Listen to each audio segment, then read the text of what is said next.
What's up, everybody? I'm Dave Miranda, and this is episode 89 of Just Give Me 5. I hope you guys are doing great, continue to be amazing. We got a really awesome show lined up for you today. But if you guys caught episode 88, you saw we had none other than the one and only, the legendary Tommy Nunez. And let me tell you, boy, was that something, man. You know, I mean, like, it was just, there was so much emotion in that, you know what I mean? Because I remember telling him that he reminded me of my grandfather, my grandfather Reuben, and you know, he was like, yeah, you know, he knew him and stuff, and remembered him, and just his demeanor, his personality, you know, it's just the stories that he likes to share. It was just so awesome, you know what I mean, and you know, just really getting an insight of the basketball world and how he got his start. I mean, he's done so much out here for the community, especially the Hispanic community. His tournaments are still continuing to go on, you know, with him, you know, being in his early 80s now, you know, and still just being a complete icon out here, man, especially in Arizona. And we were just so happy to have him on the show. It just was a total treat. Like I said, my mom was able to come.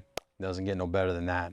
So shout out to you, Mr. Nunez. And like I said, nothing but continued blessings to you, sir. And thank you so much for being a part of our show. All right. But today's guest has been a staple in the Arizona music scene for over 2 decades now. We're going to talk about the creation of his Mind's Eye recording studios. We're also going to talk about Bionic Jive and how they toured with Eminem, Ludacris, D12, and more in the early 2000s. We're going to talk about some legendary bands that he recorded prior to them getting their record deals. We're going to talk about his filming career and so much more. So ladies and gentlemen, without further ado, I present to you Elyea. What's up, guys? My name's Elyea from Mind's Eye Digital Recording Studio, and all I'm saying is just give me 5.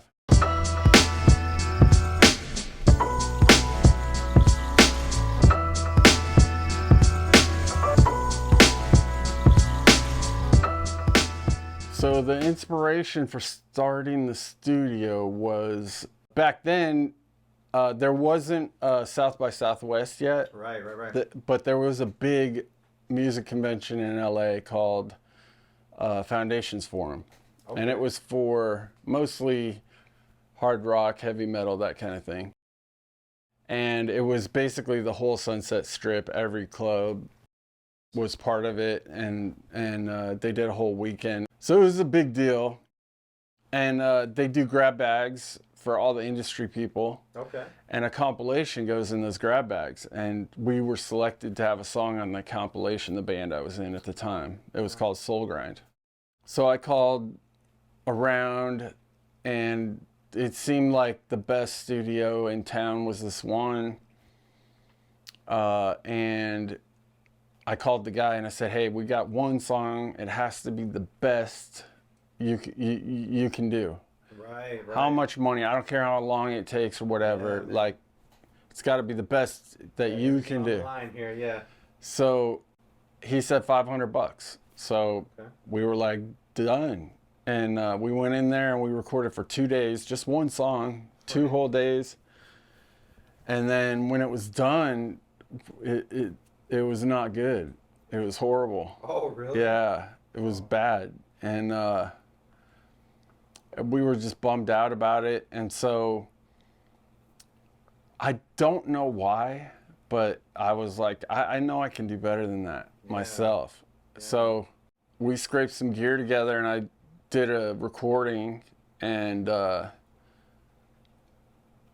I mean, prior to that, I didn't have any experience. I'd never really had like any desire to do it. It was just like a need that I needed to want something done, do it yourself type thing. Yeah.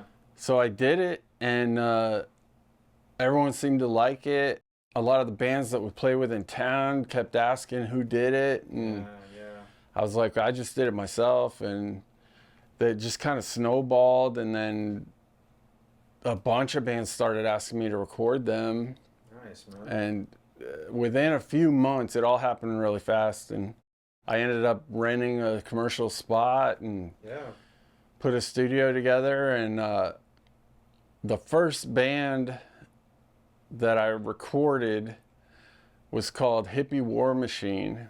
Wow. And they were from Flagstaff, and they came down, and I mean, I literally was just starting. I didn't know what to charge, and I charged them $100 for a whole weekend. Oh man, yeah.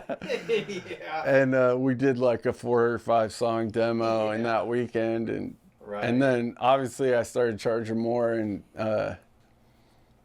started doing pretty much all the bands in town. Like I think a big groundbreaking record for me was Fred Green, because they were like such a popular band in town, and I think after I did their record, then it kind of really exploded, and then everybody started recording.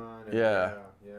So the first one was in Mesa, on like right about Dobson and Broadway. Gotcha. Okay. And it was just a little strip mall thing, and I had a spot. It was $400 a month back then. Wow. Man. Yeah. And good luck finding that now. and I had a condo that was like 3 blocks away, so it was like perfect. And and so I was there 5 years.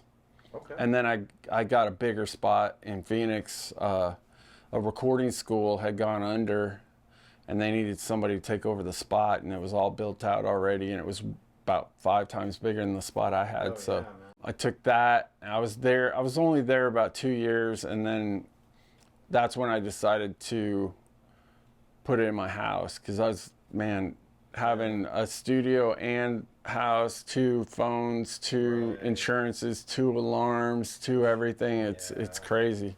In '99 is when I ended up in my house, and then since then, that's the way I've been rolling.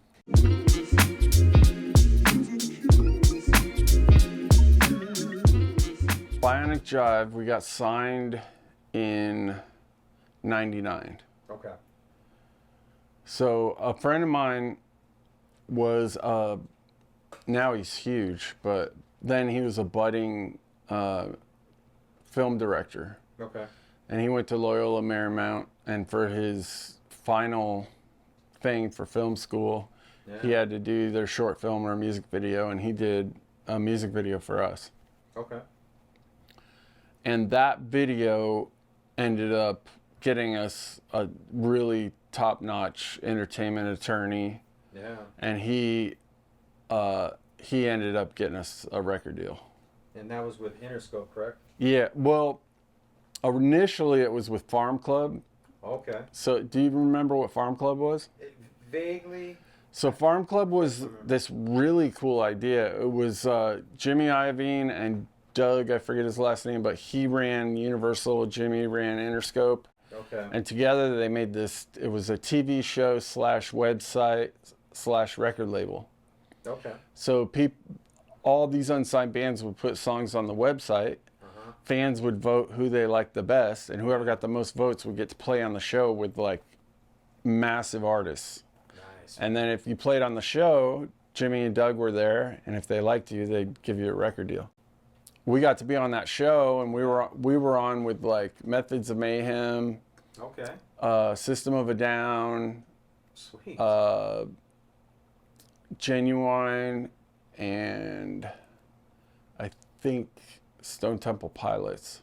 Damn, dude. And this was all like on the come up time. Yeah. For everybody. Yeah. Wow. So we played the show, and Jimmy came to our dressing room right after and was like, you guys are going to have a deal memo tomorrow. That's awesome. And then, so he signed us to Farm Club. We made our record. Yeah. And as we were mixing the record, Farm Club went under. That's when because their whole deal was they wanted to make it where they could go public with Farm Club Records.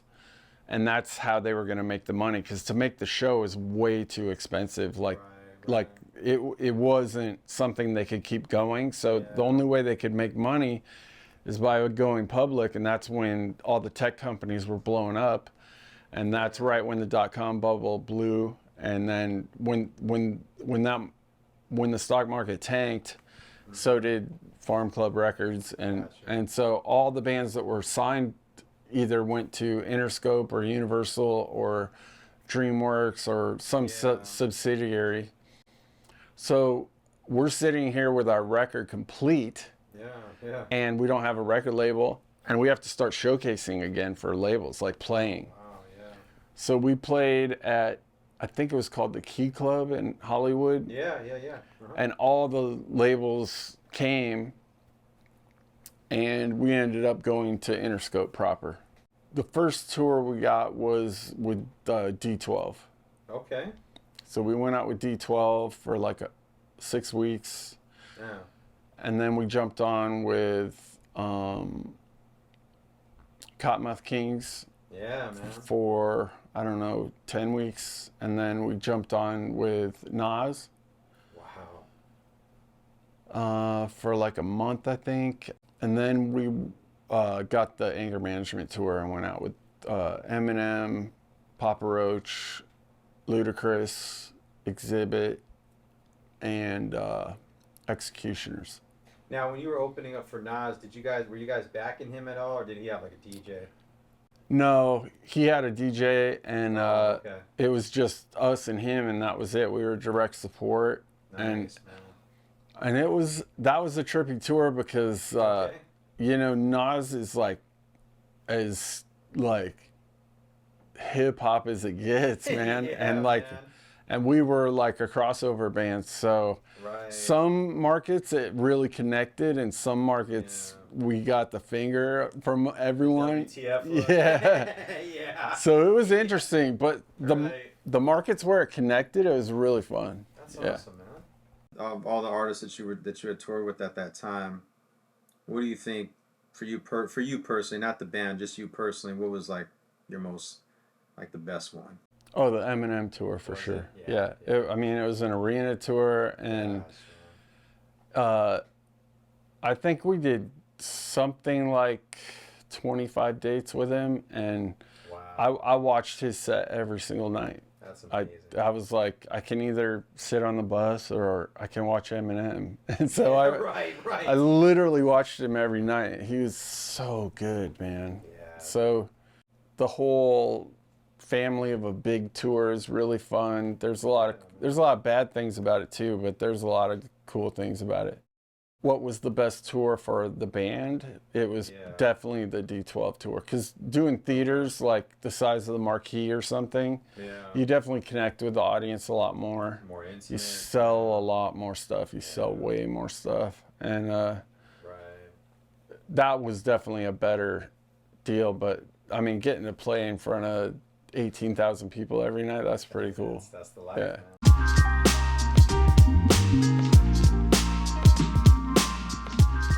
So I think 5 bands that I recorded got record deals Okay. either during or right after the recording. So the biggest one is Jimmy Eat World. Oh yeah, man. So I think I'd done a 7-inch with them, and then we started Static Prevails. Like we were in the middle of making that record, and they got signed. Wow. And then I forget the guy's name. It was so long ago, but he was a producer and he was a drummer in a band that they really liked. Okay. And they hired him to produce the record. So he came into my studio and then kind of took over as producer, and then I just engineered it. Dislocated Styles, they got signed right after I did their record. Okay. 5 Speed, Okay. they got signed. I actually had a big part in that. They got the same attorney and management as Bionic Jive. I helped facilitate that and help them. They ended up at Virgin. Oh, Big Shot All Star. Do you remember them? Yeah, man. So that was Michael Pastrui, who was in Beats the Hell Out of Me, and Kristen Davis, who was in Trick Turner. Some of the other guys were in other bands, but I can't remember. But it was like a super group of local guys that came together. That was a trip. So Michael at the time, now he does it a different way, but back then he would literally write the song as he was in the booth. Like, he never sang a song the same way twice. Oh, wow. He would make up the lyrics and the melody as he's just feeling it, channeling it. Man. That's how he did it. Yeah, man. So they had this song called Colorize, and it was super commercial. It ended up being #1 hit on KPD. I saw the potential, and I was like, man, let's have him go in there and just do what he does, like 20 times, and then I'll just grab the best lyrics and piece it together. And we made a hit song that way. That's awesome, man. Yeah. Oh, and then Bionic Jive was the other one. Yeah. So I think that's it.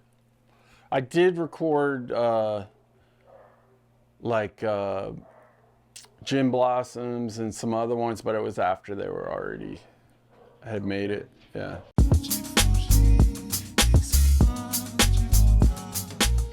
I'm still doing the studio, obviously.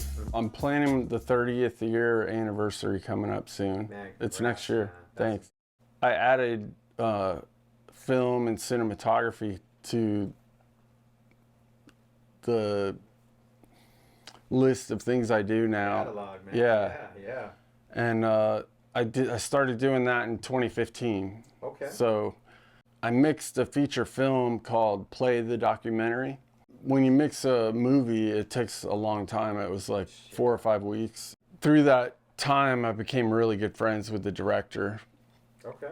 And his name's Matty Steinkamp from Mango Skies Films. And I'd always been interested in film and, making music videos with my previous bands and stuff.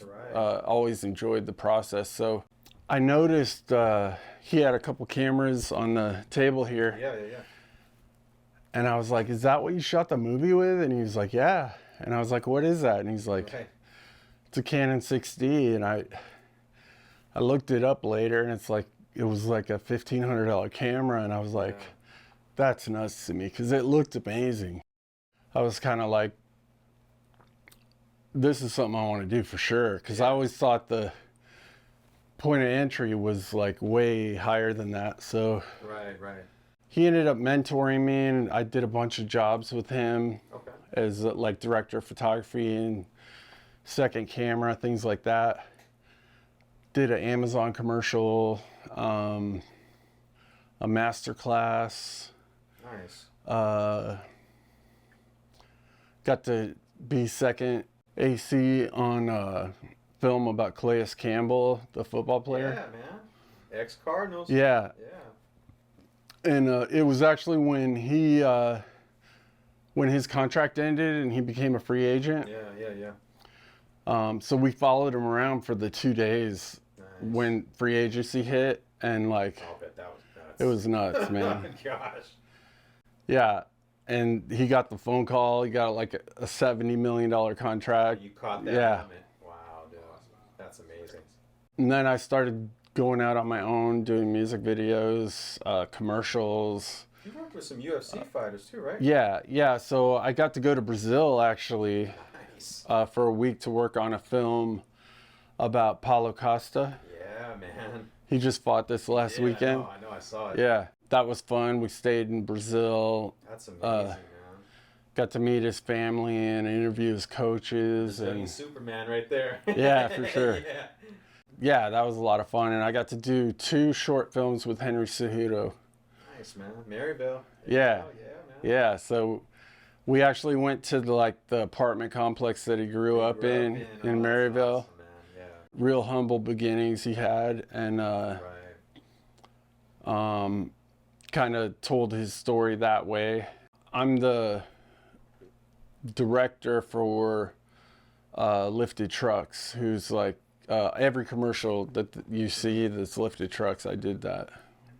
It's fun because I get to work in here, and I mean, I still, even after all this time, I love making records. I love every day.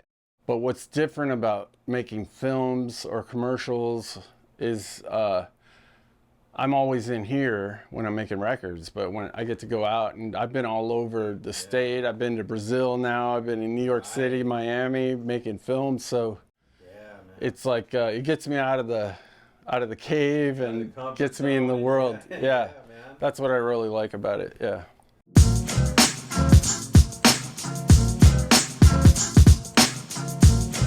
It's super humbling, man. Super humbling. Like I don't even think of myself in that way. Right. If you talk to my wife, she's always the one saying, "Oh, he did this, he did that." I never say that stuff, so I'm just not that kind of dude. But yeah, I realize that is a thing, and it's super humbling. That's the best way to explain it.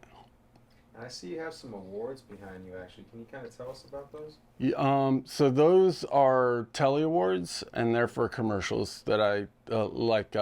They've won best in certain categories. It's a national award. Okay. And I actually have won 5 of them, but I haven't gotten the other 2 yet.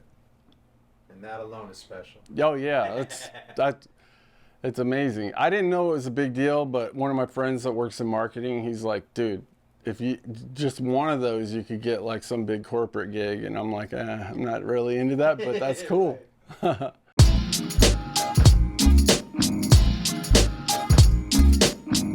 Yeah, the people I'd like to thank for sure is my wife, Amanda Tiemann. I'd like to thank Pi Gomez for putting me in the seat. I would like to thank Maddie Steinkamp for helping me start my film career. I'd definitely like to thank all the bands and artists that have come here to work with me over the years. Yeah, I'm Larry Elyea, and this has been my 5. And there you have it. Man, nothing but respect to you, Larry. You know, thank you so much for being a part of the show. Really learned a lot. I mean, boy, there's some serious stories there. I feel like we could have gone on for hours. But man, you know, just nothing but continued success and blessings to you, my brother. And, you know, wish you nothing but the best. Make sure you guys are following him on social media. And shout out to my brother, Jimmy Nelson, on the camera. Make sure you guys subscribe to our YouTube channel. Tell a friend to tell a friend. We just hit 1,000 subscribers. We just hit that milestone there, and it's an awesome feeling. Let's continue to keep it moving, man. Well, this was awesome. This was another one for the books. Hope you guys enjoyed it as much as I did. Until next time, stay tuned, stay blessed, stay healthy, and just give me 5, y'all. Everything you get, you got to work hard. I had to hustle hard.